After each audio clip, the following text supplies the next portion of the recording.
देवो महेश्वरा गुरु साक्षात परब्रह्म तस्मै श्री गुरुवे नमः.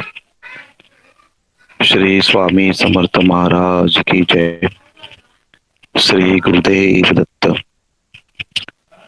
श्री स्वामी समर्थ. समर्थ सेवेकरी बंधू आणि भगिनींनो नमस्कार. आपला आज मार्गदर्शनाचा दिवस बुधवार. अनेक सेवेकरी या मार्गदर्शनाची कुतूहलाने वाट पाहत असतात. त्या माध्यमातून आपण ह्या मीटिंग घेत असतो.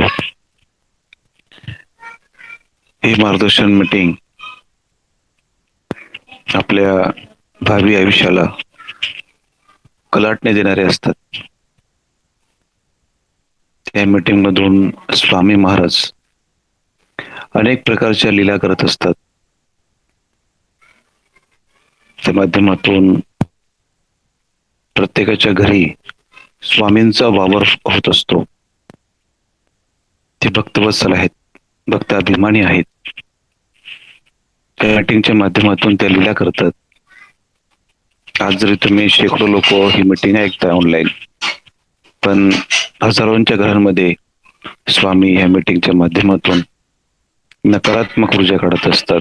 अनेक प्रकारच्या ज्या शंकानुशंका सेवेकऱ्यांना असतात त्याची उत्तर या मीटिंगच्या माध्यमातून स्वयं श्री स्वामी महाराज देत असतात. अनेक प्रकारच्या नकारात्मक ऊर्जा मनातल्या असो, घरातल्या असो, शरीरातल्या असतो, तर ह्या सर्व काढण्याचं काम हे मार्गदर्शन मीटिंग करते. आम्ही प्रश्नोत्तर करतो, त्या माध्यमातून अनेक सेवा देत असतो. शंका उपस्थित झाल्या तर सेवेला फळ मिळेल असंच नाही. कुठल्याही प्रकारे शंका उपस्थित करू नये. दादा तर सर्वांना सारख्या सेवा देतात असं अनेकांचं म्हणणं आहे. तर प्रत्येकाची वेगवेगळी मात्रा असते, त्या पद्धतीने या सेवा दिल्या जातात. सेवेचा गुण श्रद्धा, भक्ती, भाव ठेवल्यानेच मिळतो. कुठलीही सेवा ही परिणामकारक असते. तुमचे समूळ दोष काढून तुमचं संकट निवारण, दोषमुक्त करण्याचं काम ते सेवा करत असतात. या सेवेच्या माध्यमातून शेकडो लोकांना, हजारो लोकांना अनुभव येतात. दिलेल्या सेवा प्रामाणिकपणे करा. आज बरीच प्रश्नोत्तर केलेत नाही. ऑडिओ ग्रुपवर टाकले का? जे मला संध्याकाळी 6 पर्यंत जे प्रश्नोत्तर आलेले होते तर सर्वांची उत्तरं मी दिलीत. बाकीचे प्रश्न आल्यानंतर जसा वेळ मिळेल तसं मी उत्तर देईन. तर त्या ऑडिओच्या माध्यमातून आपण सर्व प्रश्न, नाव आणि त्या पद्धतीने सेवा करायला सुरुवात करा. हा स्वामींचा आशीर्वाद आहे. रोज मी 50, 70, 80, 100 अशा प्रकारचे प्रश्नोत्तर करतो. आठवड्यातनं जवळपास 500 प्रश्नोत्तर तर होतातच. सांगता येत नाही, त्याहून जास्त होऊ शकत असतील. सर्व स्वामीलीला सर्वच प्रश्न उत्तर दिल्यानंतर सर्व सेवा करतील असं नाही. काही भाविक श्रद्धा ठेवून जर त्याने सेवा करायला सुरुवात केली, अनुभूती यायला सुरुवात होते. अनुभूती प्रचंड असते. तुमची श्रद्धा जर व्यवस्थित असेल तर महाराज तात्काळ रिझल्ट देतात. विषय ग्रामदेवतांचा, मान सन्मानाचा. मी याच्याविषयी बराच वेळ बोलतो. घरामध्ये पितृदोष असेल, प्रचंड निगेटिव्हिटी असेल, आपल्या सेवा परिणामकारक ठरत नसतील, सेवेचं फळच मिळत नसेल, तर कृपा करून ग्रामदेवतांना जागृत करा. ग्रामदेवता म्हणजे काय? घराजवळ असलेलं भैरवांचं मंदिर, शिवाचं मंदिर, देवीचं मंदिर, दत्ताचं मंदिर, मारुतीचं मंदिर, गणपतीचं मंदिर, या काही ठराविक देवांचा जर आपण मान सन्मान केला, काही ठिकाणी वाईट शक्त्यांचा प्रचंड प्रभाव असतो. घरात व्यसन असतात, दुर्व्यसन असतात, त्याच पद्धतीने वाईट शक्तींची बाधा असते, पितरांचा दोष असतो. तर हे सहज शक्य होत नाही. तुम्ही जे पारायण जपतप करतात, तुमच्या घरात आहार जर नॉनव्हेजचा असेल तर ते देवांना, ते आपल्या देवांना चालत नाहीत. त्या सेवेवरती पाणी फिरलं जातं. तुम्हाला विशेष असं फळ मिळत नाही आणि ते संकट निर्माण होत नाहीत. मग तुम्ही वर्षानुवर्ष ते कर्माचे भोग भोगत असतात आणि स्वामींबद्दल निगेटिव्ह एनर्जी निर्माण होते की आम्ही एवढ्या सेवा करतो, आम्हाला विशेष फलप्राप्ती मिळत नाही. कारण तुम्हाला जी ऊर्जा निर्माण करायची असते ती अपूर्ण होते, अपूर्ण पडते आणि तुमचे दोष तुमचे घराण्याचे असो, पिढ्यांचे असो, इतरत्र दोष असो, तर तुम्ही भरकटून जातात. त्या दोषांचा सामना करू शकत नाहीत. पाहिजे तशी ऊर्जा तुम्ही निर्माण करू शकत नाहीत. त्यासाठी मी भरपूर वेळेस सांगतो, तुमचे जवळचे शक्तीस्थान, ग्रामदेवता म्हणजे काय, नुसतं काय मंदिर म्हणजे काय फुकटचे नाहीत. त्या ठिकाणी त्या देवतेचं स्थान असतं, ती शक्ती, ती ऊर्जा असते.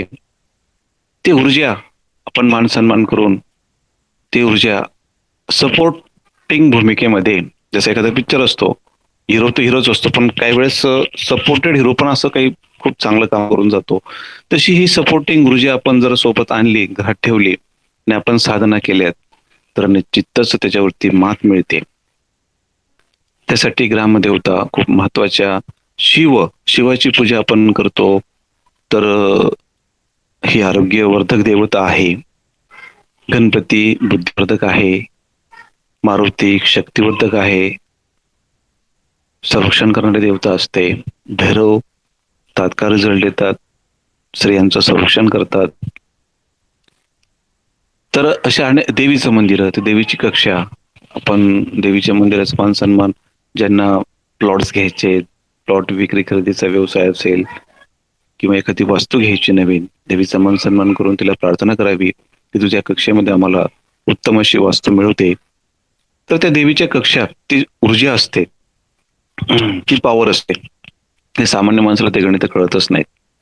हे विज्ञानवादी लोक भयंकर विक्षिप्त मनाचे असतात. त्यांना ते मंदिराच्या घंटा बडवणं किंवा हे, त्यांना त्यातलं तर सामर्थ्य किंवा त्या गोष्टी दिसतच नाहीत. तर आजकालची हिंदूंची अवस्था, स्वतःच्या एरियाची मंदिरं बळकट करा. बळकट म्हणजे काय, त्याचं पावित्र्य जपा, त्या ठिकाणी पूजा आरत्या होऊ द्या, त्यांचा विधिवत मान सन्मान करत राहा, एक प्रकारच्या उपासना करत राहा. ते देव जागृत होतील, आपल्याला सहज आशीर्वाद देतील. आम्ही श्री स्वामी समर्थ आज्ञेने आलेलो आहोत आपला मान सन्मान करायला. ते देवता आपल्याकडे उत्सुकतेने बघते आणि तात्काळ आपलं काम करते. मग कुठलंही काम असो, अनुभव हजारो संख्येने आपल्याला मिळतील. तर प्रत्येक सेवेकरी बंधू आणि भगिनींनी हा विषय जरा व्यवस्थित हाताळावा. तुमचे कामच होत नसतील तर ग्रामदेवतांना हाताशी घ्या. आता बऱ्याच ठिकाणी काही बंधू भगिनी सकाळी उठले, धरला लोटा, चालले महादेवाच्या पिंडीवरती पाणी टाकायला. अतिउत्तम, छान.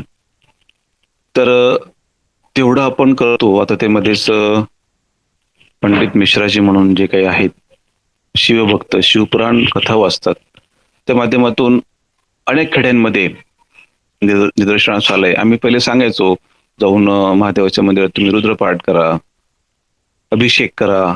त्यावेळेस एखाद्या व्यक्तीला जर सांगितलं, ती गावाची बाई म्हणायची, आम्ही महादेवाच्या मंदिरात जातो ना, गाव आम्हाला विचारतं काय आहे त्या महादेवाच्या मंदिरात, तुम्ही पाणी घेऊन कशाला जातात आणि काय करतात तिथं, असं काही असतं का?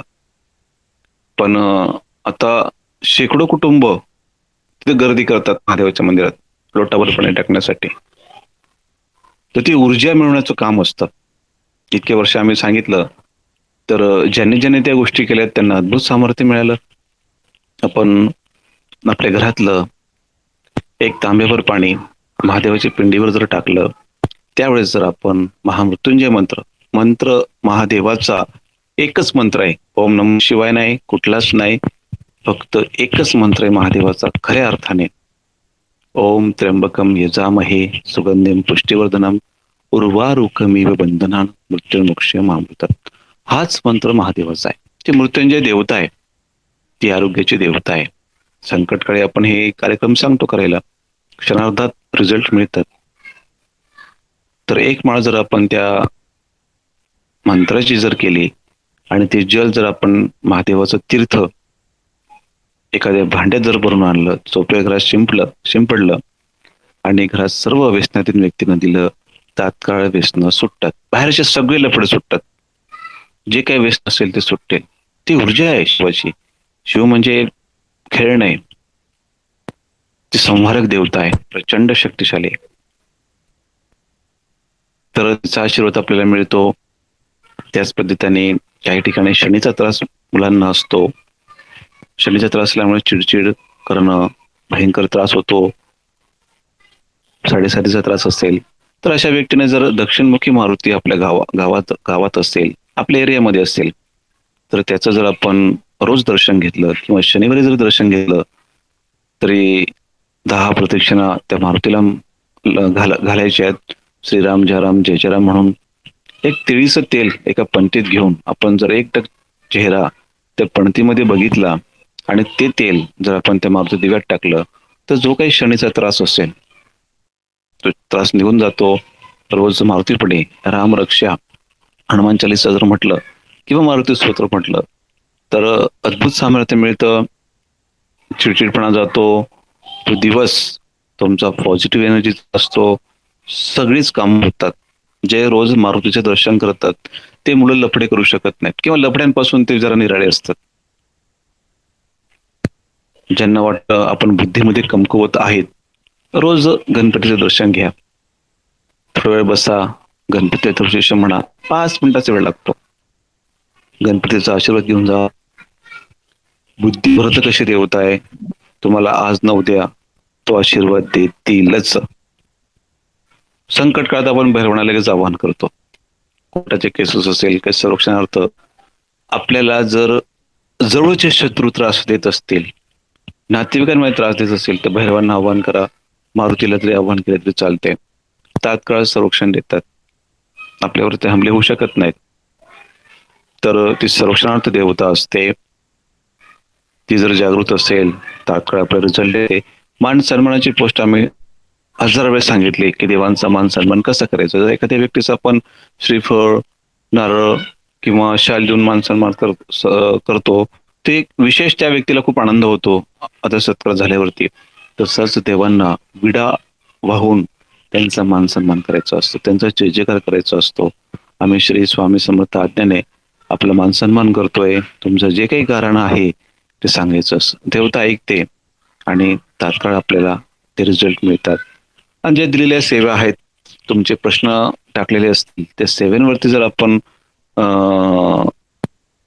फळ मिळत नसतील तर ते फळ देण्याचं काम देखील कुठेतरी तुम्ही अपूर्ण पडत असाल तर तुमच्या घरामध्ये कुलदेवीचा कोप असेल तर जवळची देवी तुम्हाला त्यावेळेस ते जागृत स्थान असेल देवीचं, तिचा मान सन्मान तुम्ही केला असेल, तुमच्या सेवा पूर्ण करण्याचं सामर्थ्य त्या ग्रामदेवीमध्ये आहे. तुमच्या सर्व सेवा ती कुलदेवीपर्यंत पोहोचवण्याचा प्रयत्न करते. तात्काळ तुम्हाला स्वप्नात मार्ग देखील सुचवते की तुमची मूळ कुलदेवी कोणती आहे. तर ग्रामदेवता हा विषय खूप मोठा आहे. हा विषय समर्थ रामदासांनी शिवाजी महाराजांना समजून सांगितलेला होता. त्यांनी त्या काळामध्ये देवीचे 33 मंदिर बांधलेले आणि ज्या ज्या एरियातून मंदिरं बांधलेले आहेत, सेवा उपासना झाल्या, त्यातून त्या प्रदेशातून संरक्षणार्थ मावळे निर्माण त्या देवीने करून दिलेत. आणि पुढचा इतिहास हा तुम्हाला सर्वांना विदितच आहे. अद्भुत आहे. रामायण महाभारतासारखं शिवचरित्र आहे आणि ते भयंकर लीला करणार आहे. अद्भुत आहे. आणि ते मनाचे खेळ त्या ठिकाणी संपतात की हा असं कसं झालं. 300 लोकांना 30,000 लोकांना भारी पडलेत. हा सर्व खेळ तो देवांचा होता. अद्भुत सामर्थ्य त्यांना दिलं. म्हणून तर आज आपण हिंदू म्हणून आज आपले वंशज या ठिकाणी आहेत. ही सर्व जी कृपा आहे ती सनातन धर्म टिकवण्याची आपल्या देवी देवतांची असते. म्हणून आजच्या स्थितीला आपण देवी देवतांचा मान सन्मान, त्यांच्या सेवा आपण केल्या पाहिजेत. त्याच पद्धतीने मी सांगतो की दरवेळेस संकष्टी असेल, नुसतं जाऊ नका, तिथं बसा, सामूहिक एकत्रित सेवा करा. तुमच्या घरातल्या किंवा जवळपासचे मित्र किंवा आणखी काही तुमच्या सोसायटीचे लोक असतील, गावातले लोक असतील, एकत्रित करून त्या ठिकाणी गणपती अथर्वशीर्षम घ्या. 21 वेळेस पाठ करा. तुमचे घरचे गणपती त्या ठिकाणी अभिषेकाला घेऊन जा. घरचं पाणी सगळं तांबण वगैरे जे काय अभिषेकाला सगळं लागतं त्या ठिकाणी अभिषेक करा. ती ऊर्जा घेऊन तुम्ही या. त्या गणपतीमध्ये ती ऊर्जा असेल. जसं जसं तुम्ही घरात येऊन त्या गणपतीची सेवा करणार तुम्हाला अतिशय फलप्राप्ती देणारे असेल. शिवाचं मंदिर आहे. सोमवार बघून चांगला दिवस बघून आपले पिंड त्या शिवाच्या मंदिरात घेऊन जा. जागृत करून आणा रुद्रपाठ करून घरात ठेवा. अद्भुत सामर्थ्य मिळेल. बघा घरात आपण 12 तास 18 तास राहतो तर त्या घराला मनशांती मिळणार आपलं घर असावं. 20 तास राहतो 24 तास राहतो. जर आपण घरातच निगेटिव्हिटी प्रचंड असेल आपल्याला तर कसं शक्य आहे. तर देववारा जो असतो आपला हा घरातलं ऊर्जा स्थान असतं. ऊर्जा कुठून मिळते. संकट आले आपण लगेच काहीतरी लक्षाला होतो किंवा काहीतरी. ऊर्जा कुठून मिळते. ऊर्जा स्थान कुठलं घरामध्ये तर देववारा असतो. आणि आपले जर देव जागृत असले ते जर शक्तिशाली असले तर संकटकाळी तात्काळ मदतीला धावतात. पण डॉक्टर करण्याची गरजच पडत नाही. थोडा काही ताप आला आपल्याकडे आहे धुमावटी तीर्थ करा. एवढं पॉवरफुल आहे. आम्ही लिहून देतो 7 दिवस जर आपण 3 वेळेस तीर्थ घेतलं कुठल्याही प्रकारचा ताप असो काय असो सगळं निवारण करण्याची ताकद असते. ती मोठा आजार असतो 21 दिवस तुम्ही 3 वेळेस तीर्थ घ्या तात्काळ रिझल्ट मिळतात. सर्व रिपोर्ट्स नॉर्मल येतात. एवढी पॉवर धुमावटी तेवढी आरोग्याची देवता आहे ती. कुठल्याही प्रकारचा ताप निवारण करण्याची क्षमता तिच्यामध्ये आहे.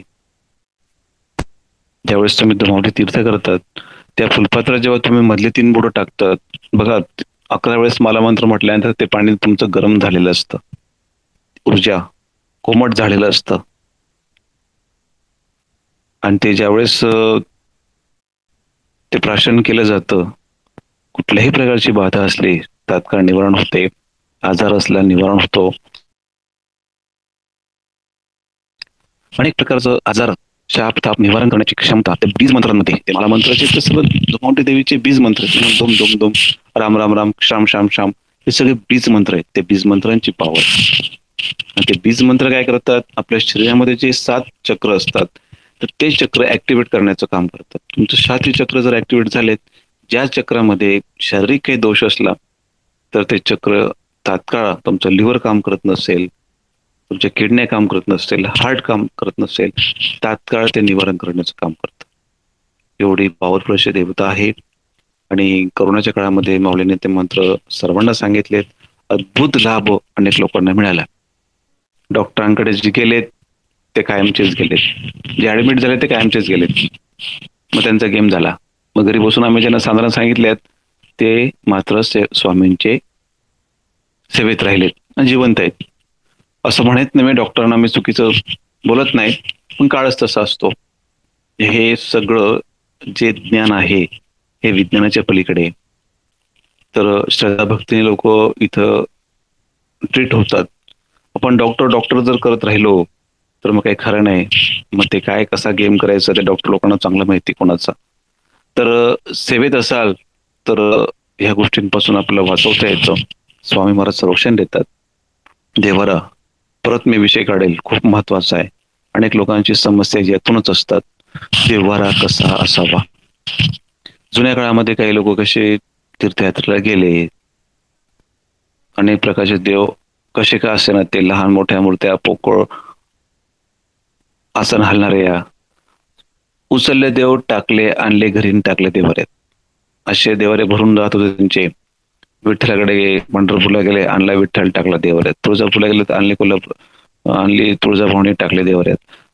शनी महाराजांच्या इथे गेले आणलं तिथून मूर्तीत टाकले देवाऱ्यात. असे जिथं जिथं जात होते सगळं घेऊन त्या अख्खा देवारा भरला जात होता. तर त्या देवांची संख्या जर देवाऱ्यात जास्त असले एकही देव काम करत नाही. प्रत्येकाला काही मर्यादा असतात काहीतरी नियम असतात. आपल्याला जर मार्गदर्शन नसेल तर आपण भरकटतो. सगळ्यात महत्वाचं मार्गदर्शन मीटिंग.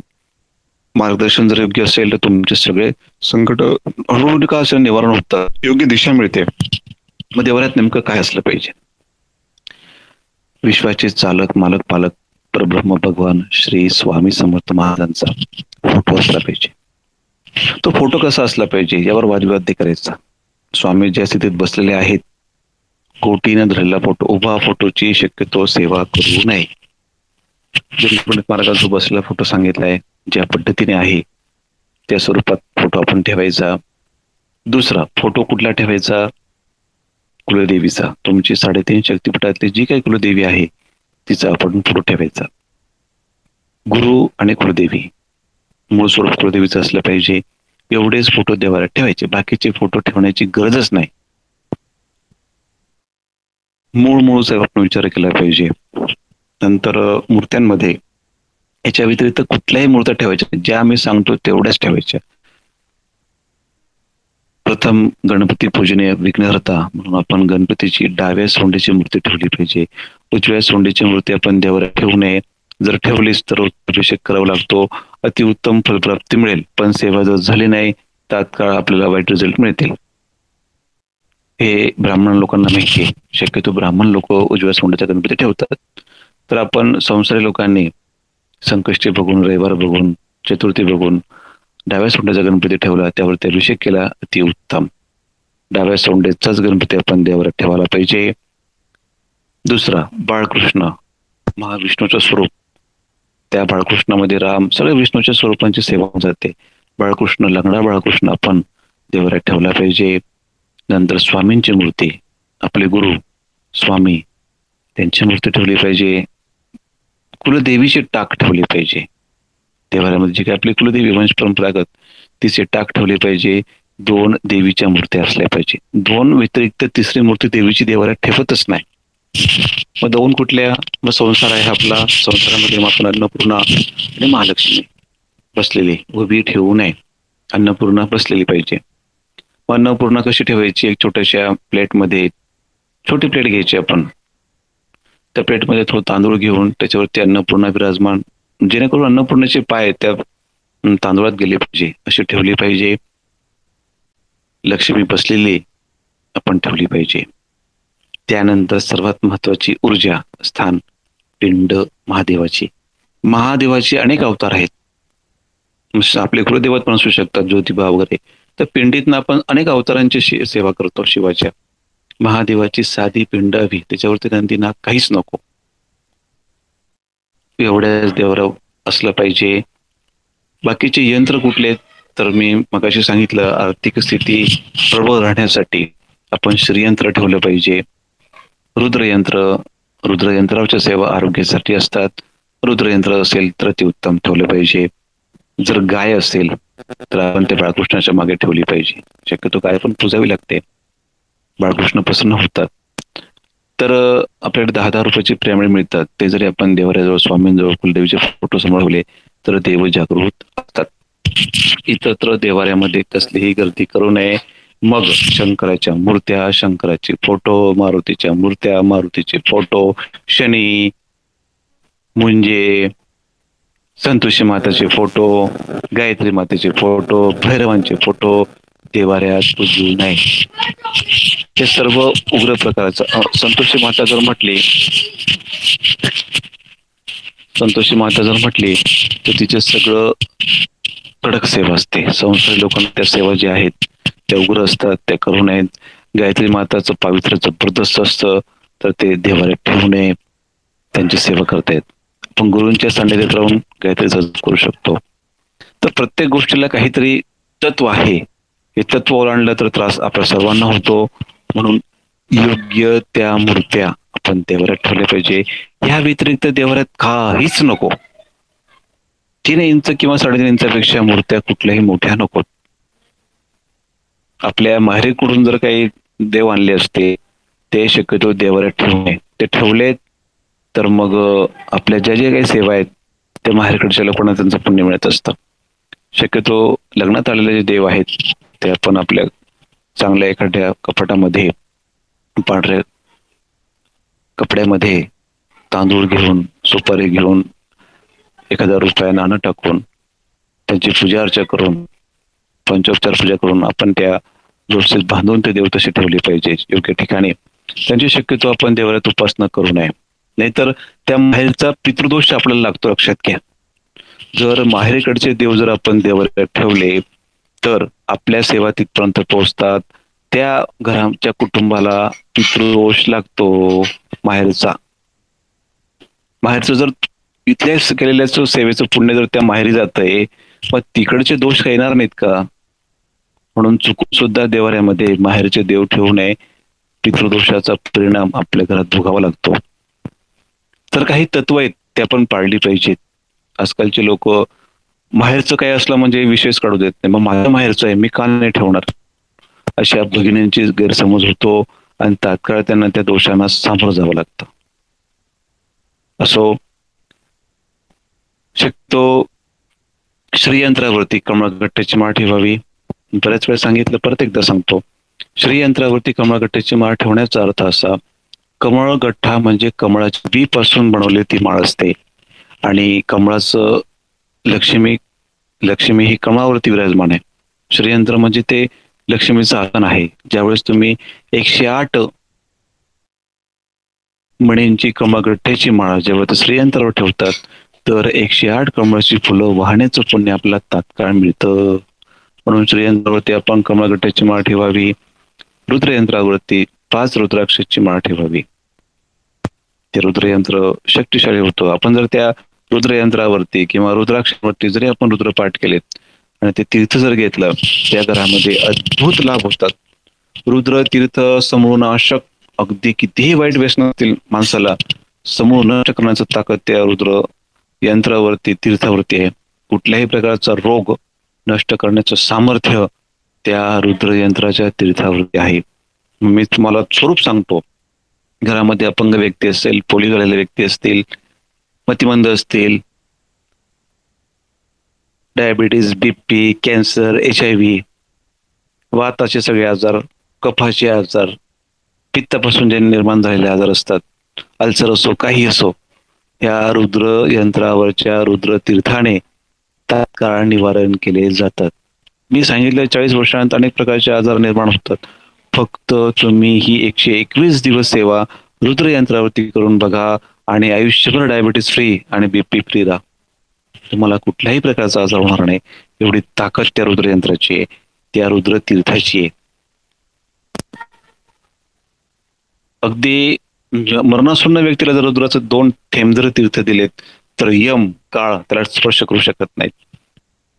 आजार कुठलेही असो. आजकालचे पेशंट डॉक्टरांच्या हवाली आयसीयू मध्ये गेल्यानंतर सगळे त्यांच्याच हवाली होऊन जातात.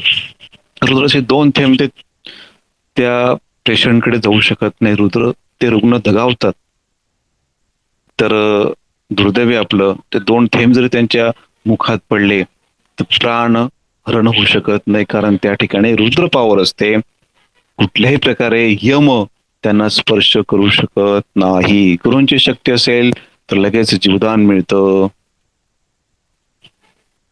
आणि रुग्ण म्हणजे इथपर्यंत स्टेप वाढूच द्यायची नाही ना, त्याआधीच तुम्ही सेवेला या. मग डॉक्टर लगेच सांगतात. भरपूर काही ऑपरेशन्स होतात, सर्जऱ्या होतात, त्यांना निदानच कळत नाही.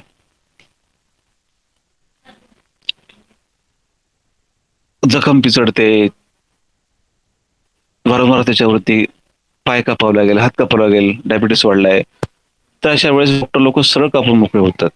पण त्यावेळेस जर रुद्र तीर्थ दिलेत, वल्गा सूक्त 1656 यंत्रावरती जर आपण ते तीर्थ करून जर त्या व्यक्तीला दिलेत, तर कुठल्याही प्रकारचे हातपाय कापण्याची गरज पडत नाही.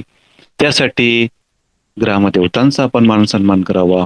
संकट काळामध्ये एखाद्या व्यक्तीला जमत नसेल तर जवळच्या व्यक्तीने त्याच्या निमित्ताने शिवाचा करा, रामाचा करा, मारुतीचा करा, दत्त महाराजांचा करा, स्वामींचा करा.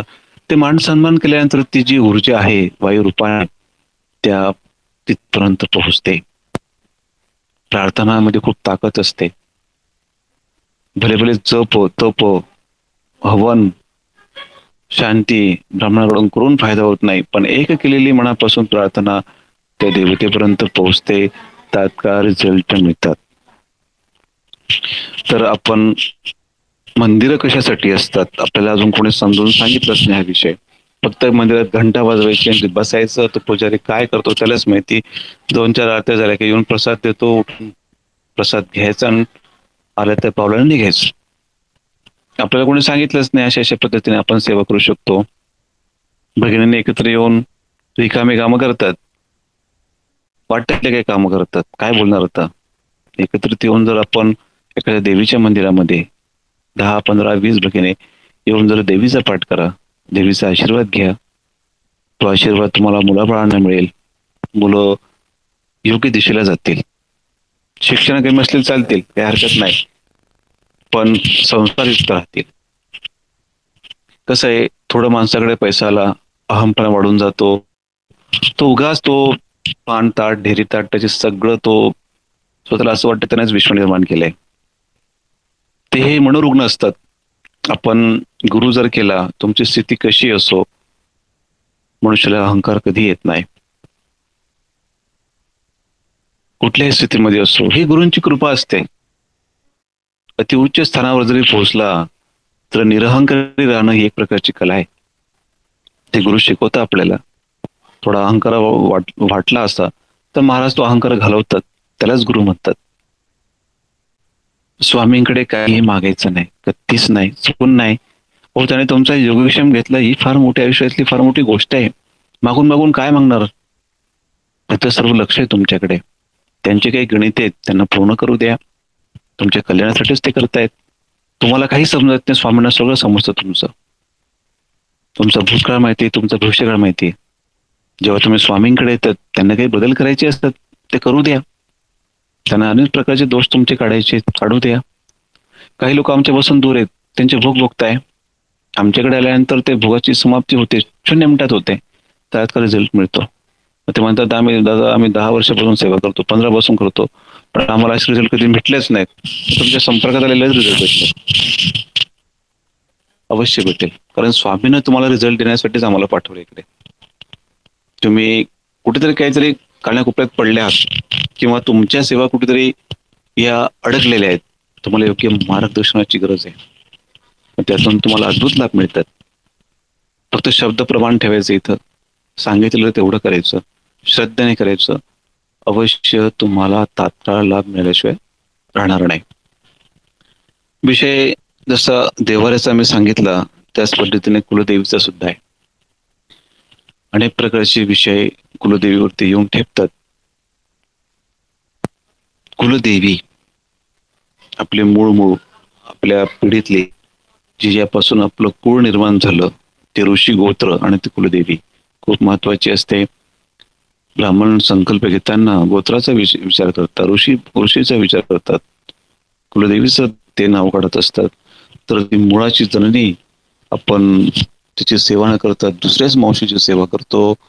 जुन्या काळामध्ये दळणवळणाची साधन नव्हती बिलकुल. तर त्यातून काय व्हायचं, ज्या एरियामध्ये दुष्काळ पडले, अनेक कुटुंब, शेकडोवधी कुटुंब स्थलांतरित होत होते आणि जिकडे काम मिळत असेल त्या ठिकाणी जात होते आणि तिथंच त्या ठिकाणी ते राहायला सुरुवात करत होते. मग तो एकत्र परिवार त्या ठिकाणी वाढला. जी त्यांची त्या जवळची जी कुलदेवी होती किंवा ग्रामदेवी होती, तिचं ते सेवार्चा करायला लागली. की लांब आपल्या मूळ कुलदेवीकडे कोण जाईल असं म्हणून त्याने ते स्थानिक देवतेचा पूजायला सुरुवात केली. कालांतराने हे सगळं ज्ञान ते भाटांना कळलंच नाही, किंवा अर्धवट भाट त्याने त्या गोष्टी चुकीचं मार्गदर्शन लोकांना केलं, मूळच्या कुलदेवीपासून दुरावले. पण बघा, गुरुशक्ती फार मोठी असते. समर्थ रामदासाने शिवाजींना 96 कोळी मराठाचं पुस्तक लिहून काढलं होतं. सगळ्या प्रकारचे 96 कोळी मराठा, त्यांची कुलदेवी कोणती, कुलदैवत कोणतं, त्यांनी आधी लोकांना जागृत करण्यासाठी या गोष्टी सांगितल्या होत्या. शास्त्रधर्म म्हणून पुस्तक माऊलींनी बाहेर काढलं. ते कुठल्याही प्रकारचा बदल न करता जे शिवरायांनी जे पुस्तक लिहिलं होतं तेच पुस्तक त्यांनी प्रकाशित केलं. आजच्या काळामध्ये ते किती काम करते लक्षात घ्या. 3.5 शक्तिपीठांची कुलदेवी आपल्याला मिळून देते. तर विषय खूप महत्वाचे. धर्म राज्य असंच प्रस्थापित केलं जातं. मूळ हे जे ज्ञान आहे, हे 1300च्या काळात पिठापूरमध्ये हे ज्ञान श्रीपाद प्रभूंनी सांगितलं. त्याच ज्ञानाचा प्रचार प्रसार गाणगापूर मधून झाला. समर्थ रामदासांनी तेच ज्ञान शिवरायांना दिलं आणि ते धर्म संस्थापनासाठी या गोष्टी त्या करण्यात आल्यात. तेच काम दिंडूरपणित मार्गातून केलं जात आहे. तर आपण त्या गोष्टींमध्ये उतरलं पाहिजे. हिंदू धर्म विशाल आहे, सनातन आहे, याचा अभ्यास आपण, तो गौरव आपण वाढवला पाहिजे. तर आपण सुद्धा आपल्या भावी पिढ्यांच्या उद्धारासाठी मूळ कुलदेवीचा आशीर्वाद घेतला पाहिजे. आणि जे काही आपण पिढी गोत्र या माध्यमातून मार्गदर्शन केलं जातं अनेकांना, की तुमची मूळ कुलदेवी कोणती आहे, तुमचे सगळे प्रश्न सुटत नसतील, मूळ प्रश्न पेंडिंग असेल, तुम्हाला जोपर्यंत कुलदेवीचा आशीर्वाद मिळणार नाही तोपर्यंत तुमचे कुठलेही काम होणार नाही. आशीर्वाद घेण्यासाठी स्थानावर जावं लागेल, मग तुमचा ते मूळ शोधावं लागेल. आम्ही अनेक पर्याय सांगितलेत कुलदेवी शोधण्यासाठी. जर तुम्हाला पिढी गोत्ररत्न कुलदेवी मिळत नसेल मग काय करायचं? अनेकांना गुरुचरित्र पारायणच्या माध्यमातून महाराजांनी देव्या सांगितल्यात, मग सगळ्यांना सांगतील का? त्यासाठी काय केलं पाहिजे? 3.5 शक्तिपीठामधली जी काही देवी आहे आपली तुळजाभवानी, हिचा जाऊन मान सन्मान करा, तिला प्रार्थना करा. ती गाणं ऐकायलाच बसले, प्रार्थना करा. आम्ही स्वामी समर्थ अध्यायाने आलेलो आहेत, त्याला 11 सेतूची ओटी भरतोय. ही आमची ओटी आमच्या मूळ कुलदेवी पर्यंत जाऊन पोहोचव, आम्हाला तिचं गाठभेट करून दे, असं म्हणून प्रार्थना करायची. आणि घरी येऊन 14 पाठ देवीची करा. बघा, मूळ तुम्हाला मिळेल स्वामींच्या आशीर्वादाने. मग कोणीतरी सांगेन तुम्हाला कुठेतरी माध्यमातून तुमची देवी आहेस म्हणून. हे स्वप्नात दर्शन देवीचं होऊ शकतं.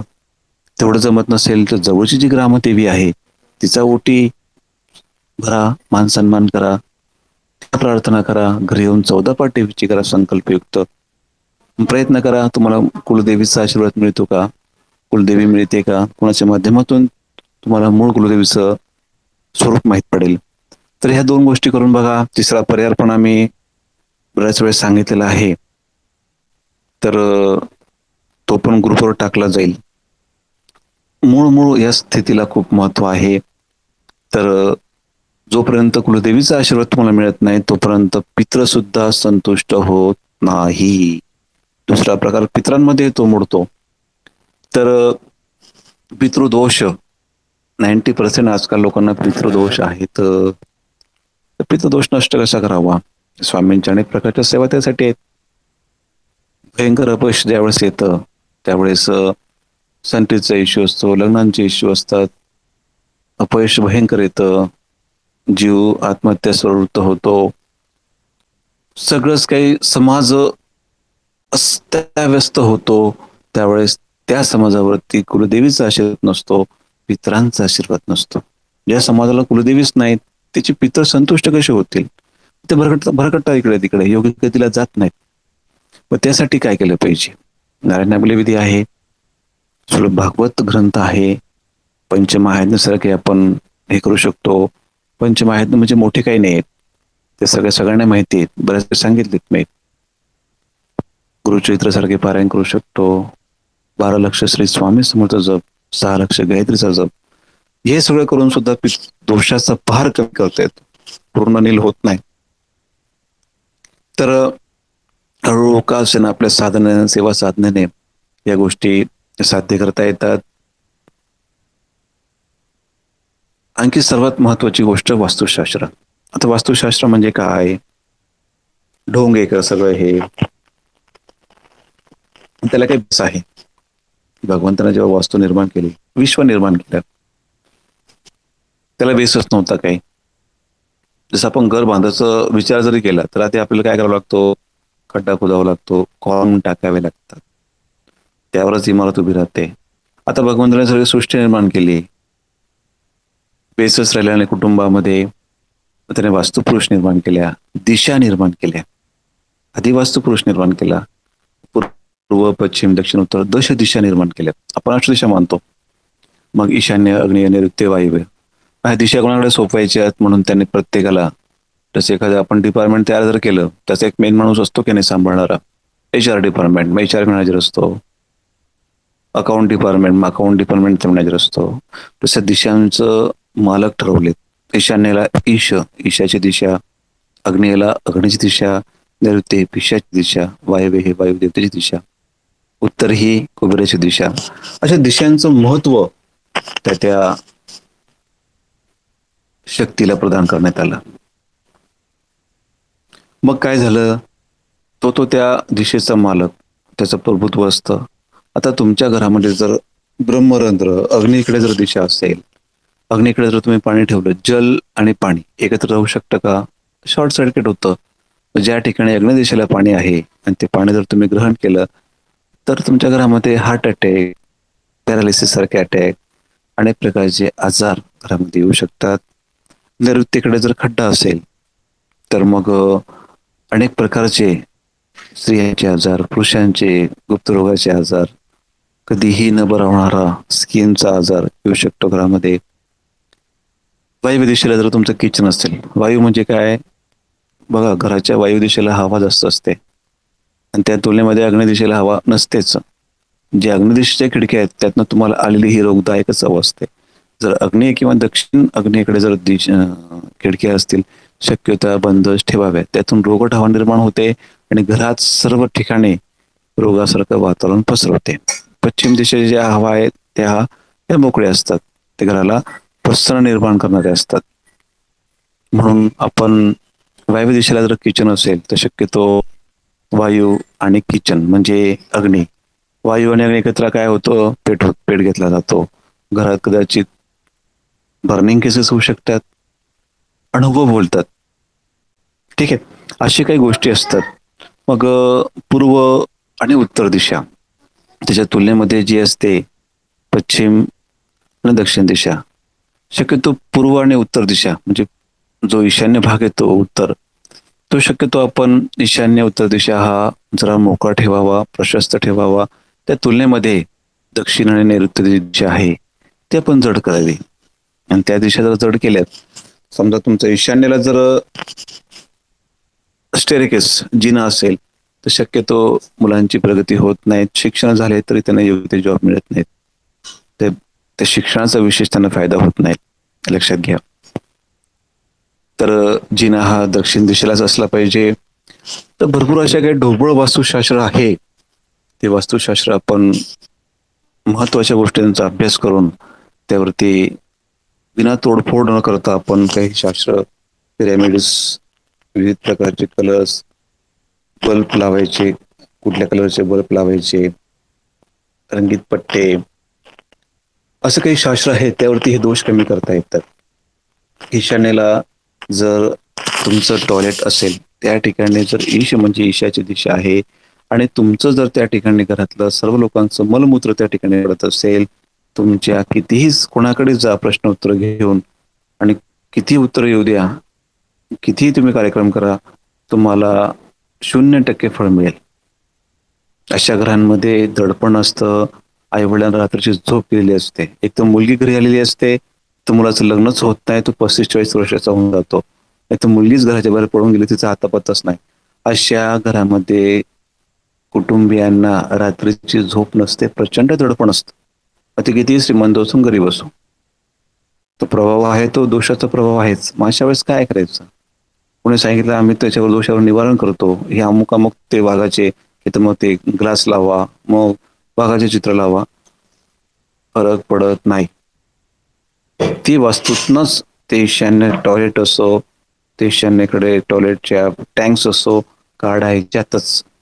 ब्राह्मणाकडून ती भूमिपूजा करून घ्यायची, स्वच्छ करायची, ते गाईच्या शरणाची जागा सरवायची. त्यानंतरच तुमच्या त्या वास्तूला अपेक्षित फळ मिळेल, अन्यथा मिळणार नाही. कालांतराने आपल्या जे काही सेवा स्वामींच्या ह्या सर्व खर्च केल्या जातात दोषांवरती. मग आपलं मूळचा प्रश्न सुटतच नाही. ते म्हणतो अरे दिलेल्या सेवा तर आम्ही केल्यात हो, पण त्याचं फळच नाही भेटलं. मग तुमच्या बऱ्याचशा काही गोष्टी दोष, त्या वास्तू दोषाच्या सेवा चालल्या जातात. मग एक योग्य जर मार्गदर्शन गुरु असेल तर त्या गोष्टी तुम्हाला समजून सांगितल्या जातात, अन्यथा पालथ्या खड्यावर पाणी. मग काय होतं? मग कुठलाच देव कामात येत नाही, अश्रद्धा निर्माण होते, मग आपली भक्तीमध्ये अडथळे निर्माण होतात. तर प्रामाणिकपणे ह्या गोष्टी चेक करून घ्या. देवदेवारे वास्तुशास्त्र गरज आम्हालाही हो, तुम्हाला गरज नाही. त्यासाठी आम्ही वारंवार सांगतो, तुम्ही तुमचे देवारे आमच्या ॲडमिनकडनं चेक करून घ्या. वास्तुशास्त्र जे काय असेल, इथं कुठल्याही प्रकारे बिझनेस केला जात नाही. बिझनेस करायचा असेल तर इकडे यायचंच नाही. स्वामींचं कार्य आहे, अगदी विनामूल्य तर सेवा केली जाते. विनामूल्य सेवा केली जाते ते वैश्विक होणार आहे, लक्षात घ्या. बिझनेस करणार तुमचं एकाच पोट भरणार, पण दोषयुक्त पोट भरेल. स्वामींचं कार्य तिथं होणारच नाही. स्वामींना अपेक्षित आहे निस्वार्थ सेवा. अगदी चंद्रासारखं झिजायचं, मग वर तर सगळं पैसेच खातायत, मग आपण का नाही खायचे, असलं स्वामींना चालत नाही. वरचना दणकी बसणार, मग तुम्हालाही बसायचं तुम्ही विचार करतात का? सगळ्याच ठिकाणी ते अक्कलकोट असो, दिंडोरी असो, त्र्यंबकेश्वर असो, महाराजांनी हात टेकलेत. काय करणार होता? त्यामुळे हे माध्यम वेगळ्या पद्धतीचे आहे. प्रत्येक तीर्थक्षेत्रांवरती पैशांचे घोडे आहेत. किती बोलणार याच्याबद्दल, काय बोलणार? स्वतः शिवाजी महाराज त्रस्त होते त्यांच्या राज्यामध्ये, निदर्शनास आल्यावरती ते कडक शासन करत होते. पण ज्या ज्या लोकांनी खूप कामं केलीत तेच भ्रष्टाचारी झालेत. कानडवा करावं लागत होता शिवाजी महाराज, कारण यांनी स्वराज्य उचललं होतं, पण यांच्या तर मती खराब झाली होती. असंच दिंडोरी पंडित मार्गात आहे, ज्यांनी आयुष्यभर कामं केलीत, ज्यांना अधिकार दिले ते चुकीची कामं करायला लागले. आता त्यांना देव सुद्धा शासन करू शकत नाही, कारण देव ऋणी आहे त्यांचा, त्यांनी कामं केलीत म्हणून. अक्कलकोटला हेच होत होतं. अक्कलकोटला सुंदराबाईचं उदाहरण काय होतं? तिचं पुण्य खूप होतं. स्वामी सुताला आज्ञा घेण्यासाठी सुंदराबाईची आज्ञा घ्यावी लागायची, मला महाराजांचं दर्शन घ्यायचं आहे. सुंदराबाई सांगेल, हो थांबा जरा, थांबा जरा, वाट बघा, मी सांगते तुम्हाला, मगच आतमध्ये या. बघा, स्वामी सुताला सुद्धा सुंदराबाईचा एवढा अधिकार होता, जे स्वामींचे पुत्र स्वामींनी मानले होते त्यांना सुद्धा सुंदराबाईला विचारूनच महाराजांचं दर्शन घ्यायला जावं लागत होतं. एवढा अधिकार त्या बाईचा होता. पुण्यांचं बळ पाठीशी होतं. गेल्या जन्मात काहीतरी स्वामींची खूप सेवा केली असेल म्हणून स्वामी तिच्या ऋणात होते. बरेच वर्षापर्यंत खूप चाललं दरबारामध्ये. नंतर जसं तिचं पुण्याचं बळ संपलं, महाराजांनी तिला वाट लावली बरोबर त्या दिशेला. तत्वाने देव बांधील असतो. आम्ही सरळ सांगून देऊ, मंदिराची जागा सोडा आता, खूप झालं तुमचं, तुमच्यामुळे गावाचा विकासच झाला नाही, असं होणारच नाही. त्यांचे काही ऋण असतील म्हणून महाराज ते सगळे पुण्य त्यांचं आधी संपवतील, त्यांना अधिक चुकीच्या दिशा दाखवतील, आणि त्यातनं एकदा पुण्य संपलं तर त्यांची 84 लक्ष येऊन पेक्षा भयंकर स्थितीला जातात ते लोक, जे गुरूंचे आदेश मानत नाहीत, जे तत्वत उतरत नाहीत, ते ईश्वराला समजत नाहीत, त्यांना भयंकर यातना भोगाव्या लागतात. त्यापेक्षा सेवा करूच नाही, निगुरी राहिलं चांगलं, पण गुरूंचा कोप अंगावर घेणं भयंकर वाईट. असे कित्येक केंद्रांमध्ये गुंडगिरी चालली आहे, आणि ह्या गुंडांना मी अगदी प्रेमाने सांगू इच्छितो, महाराज एक तत्व आहे. तुम्हाला बॅक व्ह्यू माहित नसेल तुमचा, पण फ्युचर फार कठीण आहे, लक्षात घ्या. स्वामींच्या दरबारात कधीही चुकीची कामं करू नयेत. श्रीपाद चरित्रामध्ये उदाहरण आले ते शंकरावांचं.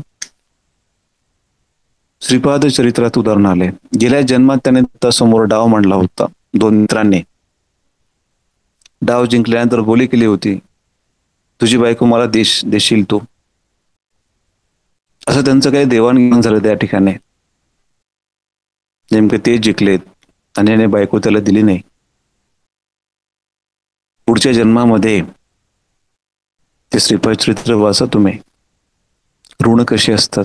देव साक्षीला होता दत्त, आणि त्याच्यानुसार ते प्रसंग त्या ठिकाणी घडलेत. आपल्या आयुष्यात जे काही प्रसंग आहेत ते आपल्याच कर्मामुळे आपण ओढवलेत. ईश्वराला जबाबदार धरून आहे. त्यात समूळ नष्ट होण्यासाठी सेवा साधना करून, अखंड श्रद्धा ठेवून, तुम्हाला जी काही रिस्पॉन्सिबिलिटी दिली स्वामींनी ती पूर्ण करण्याचा प्रयत्न करा. स्वामींवरती मी अशी करते म्हणून, मी तसं करतोय म्हणून तुम्ही असं करा, आडी टाकू नका. आडी जर टाकलं तर तुमचं सगळं स्वामींचं कार्य आणि हे जे मीटिंग तुम्ही अटेंड केल्यात, तुम्ही काय समजून घेतलं, सगळं व्यर्थ आहे. आजीवन स्वामींचं कार्य करा. या कर्मबंधनातून सुटा.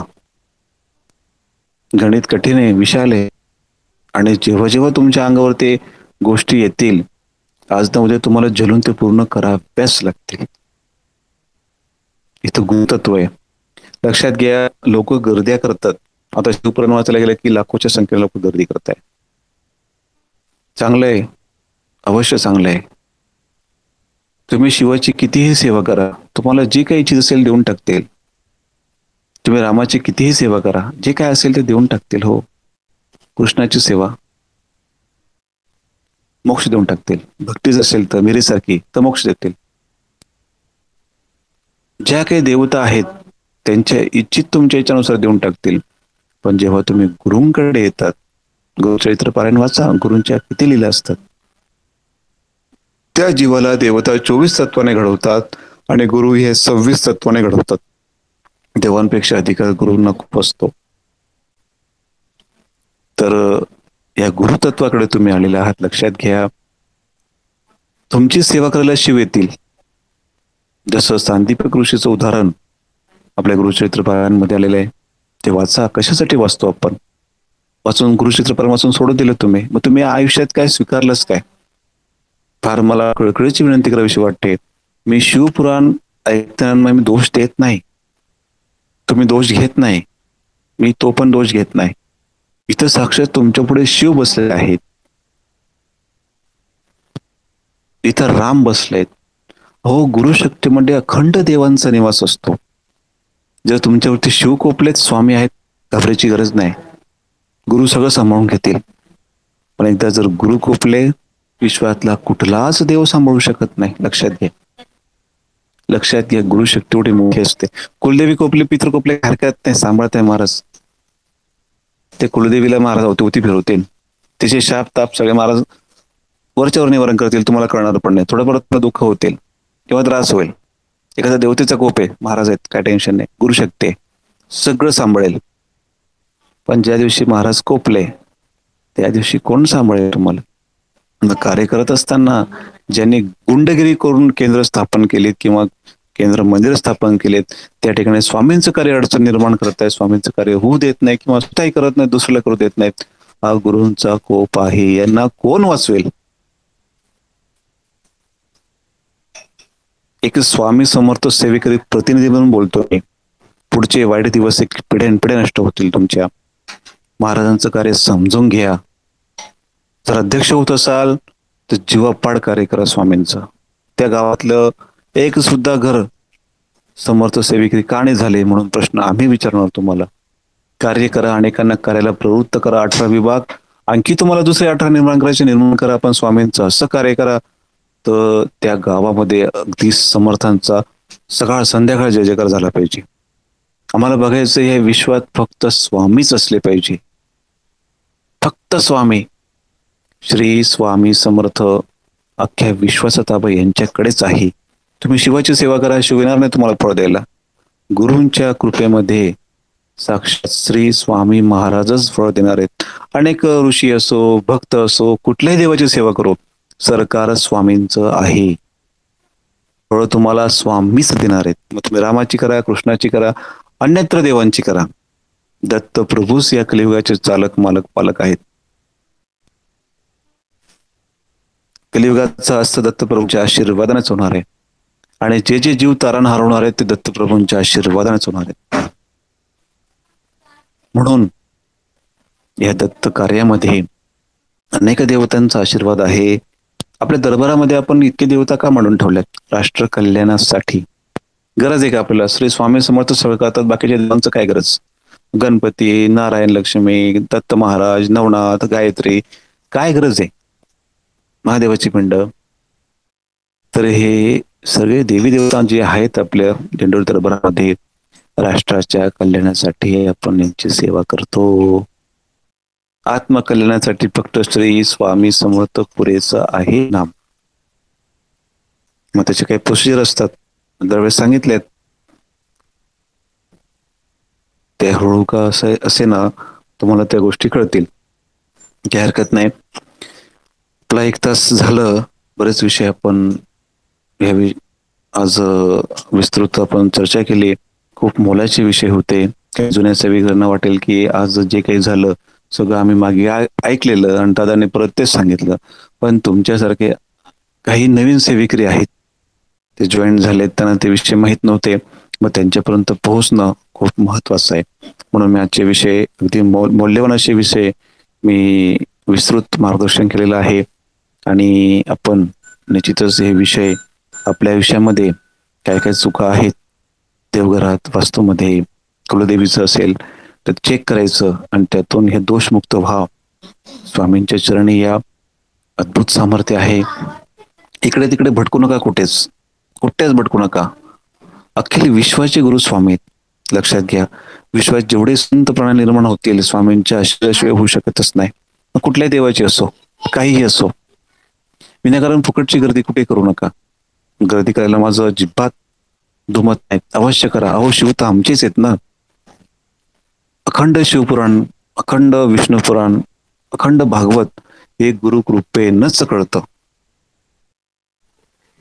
अहो, तुम्हाला इथं साक्षात शिव करायला आले स्वामी महाराज. गुरु काय करतात लक्षात घ्या. गुरु काय करतात, तुमच्या जी साक्षात जर विठ्ठल जरी बोलत असला, तुमच्या घरातले ते अन्न जरी ग्रहण करत असला, तुमच्यासोबत खेळत जरी असला, वरचं टाळकं रिकामं असतं जोपर्यंत गुरु करत नाहीत. विश्वातली सर्वात मोठी शक्ती ही गुरु शक्ती असते. सबसे बडा गुरु, गुरु से बडा गुरु का ध्यास. ध्यास एकच आपला, श्री स्वामी समर्थ. म्हणून अनन्य भावाने त्यांना शरण जा. तुमच्या कितीतरी पिढ्यांचा उद्धार होईल. स्वयं शिव तुमच्या पिढ्यांचा उद्धार करायला येतील. आदिशक्ती आशीर्वाद देईन. तुमच्या घरचे बाळकृष्ण नाचत अगदी आनंदाने खेळतील. तर स्वामीने त्यांचं कार्य करू द्या.